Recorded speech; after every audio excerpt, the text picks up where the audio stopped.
ነገ እሁድ ቀኑ አጭር እንደሚሆን ዶክተር ሮዳስ አስታወቀው። በስነ ፈለክ ስነ ከዋክብት ቀደምት የኢትዮጵያ ምርምሮች በማጥናት የሚታወቀው ዶክተር ሮዳስ በነገው ዕለት ታኅሳስ 12 በመላው ዓለም ቀኑ አጭርና ሌሊቱ ረጅም እንደሚሆን ገለጸ።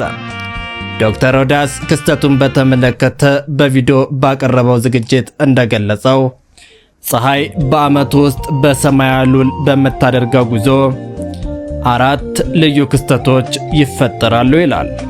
በዚህ ምክንያት የቀንና የሌሊት የሰዓት መለያየት ይፈጠራል።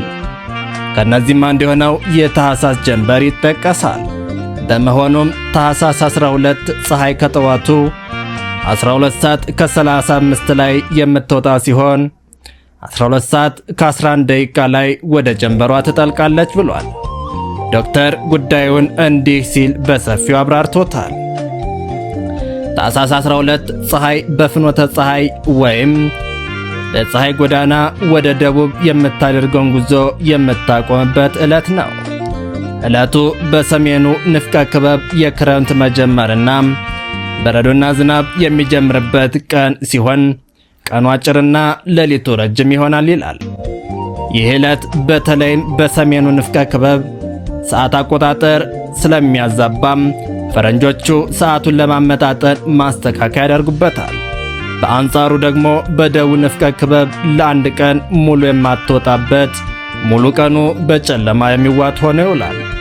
በእርግጥ እኛ የምድር ወገብ አካባቢ ስለሆንን ልዩነቱን ብዙም አንረዳውም ያለው ዶክተር ወደ አውሮፓ አካባቢም ከቀኑ 9 ሰዓት ላይ ድቅድቅ ጨለማ ይሆናል። ከኛ ግን 12 ተኩል ድረስ ሊቆይ ይችላል። ይህም የገና ጀንበር ተብሎ ይጠራል ይለናል። ትርጉሙም የዓለም ገናናው ንጉሥ ኢየሱስ ክርስቶስ ውልደት ለዓለም ሁሉ የከፈተው የብርሃን በርን ያመለክታል ሲል ገልጾልናል። በተመሳሳይ አጠቃላይ ስለ ምሪቱና ኢትዮጵያውያን ጠበብት የገለጸው ዶክተር ስለ ኢትዮጵያ ፊደላት ይህንን ብሎናል።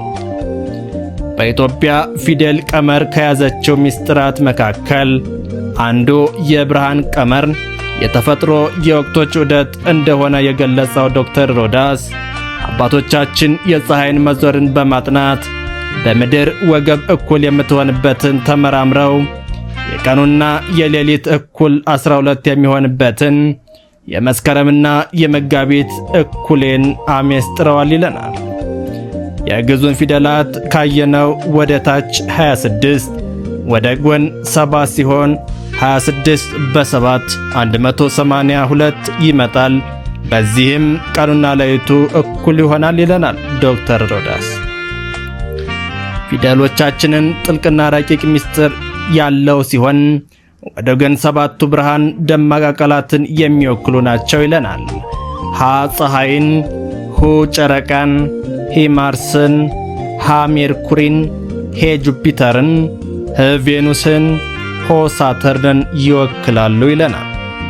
ዕለታትን ስያሜ ጨምሮም በዓላትን በቀመርና በሚስጥር ነው በአቡሻህር የተረቀቀው ያለን ዶክተር ለምሳሌ እኛ አዲስ ዓመት መስከረም 1 ፀሐይ በምድር መካከል ስለምትውል ቀኑና ሌሊቱ እኩል ስለሆነ ኢትዮጵያውያን ሊቃውንት ከዘመን ወደ ዘመን የምንሻጋገርበት ያደረጉት በማለት ከሳይንስና ከኢትዮጵያዊ ጥንት ጥበብ በማጣቀስ አስረድቷል። ለቻናሉ አዲስ ከሆናችሁ ላይክ እና ሰብስክራይብ ማድረግ አትርሱ።